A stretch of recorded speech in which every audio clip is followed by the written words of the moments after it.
Cheers to 5 years without alcohol. 5 years ago versus today. I felt so trapped. It was COVID. I couldn't leave the house. I woke up and all of these pictures that I loved of Tom and I were just thrown around the floor and he hadn't cleaned them up. So I realized that I'd been the one that threw them the night before and I couldn't remember it. I couldn't even remember what I'd said. And I remember just feeling so trapped in that moment because it was COVID and we couldn't leave and we were living in a 500 square foot apartment and I was just like, I can't get out of here.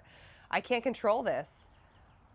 I had to admit that I just could not stop drinking. And it was that moment he asked me to go to a meeting and I was like, it's COVID. I can't go anywhere. I can't stop drinking without help. Like I obviously have a problem and I know I can't stop if I don't get help for this.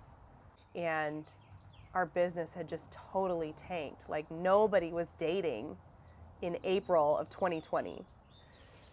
And I could not stop drinking. So when Tom asked me to go to a meeting, I realized that I had no choice because I couldn't stop on my own. I had a problem and I felt so trapped and so anxious and so terrified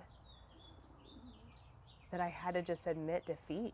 The early days of sobriety were so difficult. I remember the first Friday that I couldn't drink and thinking to myself, what am I gonna do? Like, how could I not drink on a Friday night? I couldn't go anywhere because it was COVID. It was a horrible feeling. It was like my skin was crawling.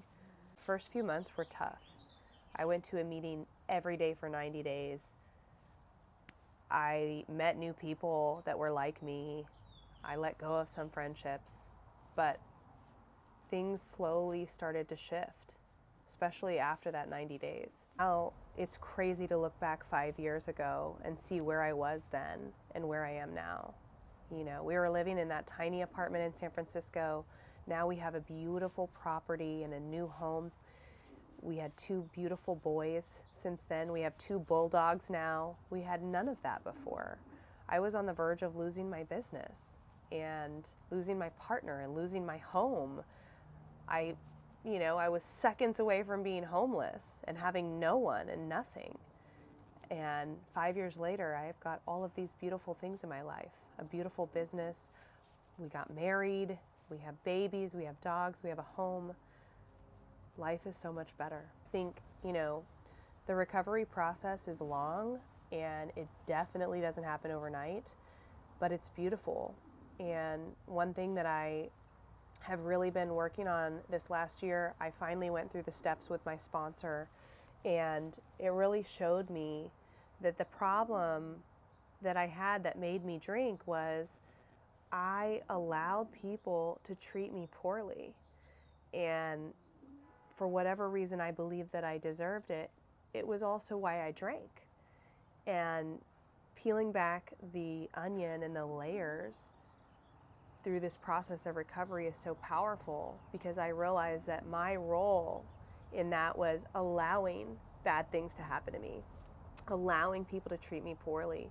And now, this last year, I've really learned how to stop that from happening. I say who I allow in my life. And, it's been such a journey. Each year I learn something new in this process, and I think I'm never going to stop learning. And it's so beautiful. I certainly couldn't have done it without getting sober. I wouldn't have been able to unpack all of this, to see the patterns that were happening, that I was allowing to happen, that I was causing to happen. It's amazing